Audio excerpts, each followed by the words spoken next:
গেলে ফুরাইয়া বাতি যায় নিভিয়া কি হবে আর কান্দিয়া। আপনি কি পাম্পে গিয়ে শুনছেন ভাই তেল নাই?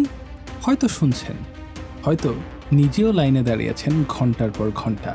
কিন্তু প্রশ্ন হলো, তেল কি সত্যিই নেই, নাকি তেল আছে কিন্তু আপনার কাছে আসতে দেওয়া হচ্ছে না? আজকের ভিডিওতে আমরা জানব তেলের সংকট কতটুকু, কিভাবে হচ্ছে এবং সরকার কি ব্যবস্থা নিচ্ছে। মূলত জ্বালানি তেলের অবৈধ মজুদ ও কালোবাজারির কারণে এমন বিশৃঙ্খলা তৈরি হয়েছে। নেত্রকোনায় এক ব্যক্তি দোকানের পেছনে গোপন কক্ষে প্রায় ৮০০ লিটার পেট্রোল লুকিয়ে রেখেছিলেন। চট্টগ্রামে অভিযান চালিয়ে এক ব্যবসায়ীর পানির ট্যাঙ্কে ৬,০০০ লিটার ডিজেল উদ্ধার করা হয়। কুড়িগ্রামে একটি গোয়ালঘর থেকে ড্রাম ভর্তি পেট্রোল জব্দ করা হয়েছে। জামালপুরে একটি পাম্পের রেজিস্ট্রারে তেল নেই দেখা গেলেও তল্লাশিতে প্রায় ২,৫০০ লিটার তেল মজুদ পাওয়া যায়। এইসব নিউজ দেখলে বোঝা যায় তেলের সমস্যা কোনো সাধারণ সংকট নয়, এটা পরিকল্পিত কারসাজি, যার উদ্দেশ্য একটাই, বেশি দামে তেল বেচা। তবে অতিরিক্ত তেল কেনার ফলে সংকট আরও ঘনীভূত হয়েছে বলে মনে করেন অনেকে। আমাদের সমাজের এক শ্রেণীর মানুষের মধ্যে প্যানিক বাইং বা আতঙ্কিত হয়ে ক্রয়ের প্রবণতা রয়েছে। অভিযোগ রয়েছে কোথাও কোথাও একই বাইক বা যানবাহন একদিনেই একাধিকবার তেল সংগ্রহ করে সেগুলো সংরক্ষণ করছে।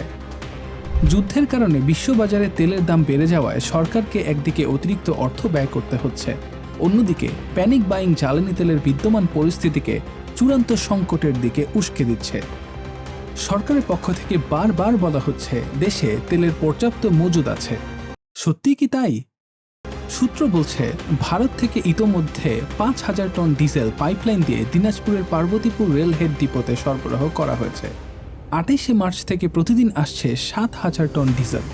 সম্প্রতি দুটি জাহাজে করে ১,২৩,০০০ টন এলএনজি চট্টগ্রাম বন্দরে পৌঁছেছে। পেট্রোবাংলা বলছে মার্চে ৯টি কার্গোর মধ্যে এখন পর্যন্ত ৬০টি এসেছে। কাতার থেকে ২টি কার্গো এখনও পৌঁছায়নি। এই দুই জাহাজের পাশাপাশি আগামী ৪ এপ্রিল যুক্তরাষ্ট্র থেকে সেলসিয়াস গ্যালাপাগোস জাহাজে আরও ৭০,০০০ টন এলএনজি আসার কথা রয়েছে। বিশেষজ্ঞদের মতে দেশে বন্দর এবং ডিপোতে যে পরিমাণ জ্বালানি আছে তাতে অন্তত আগামী ১.৫ মাসে দেশে কোনো সংকট তৈরি হবে না।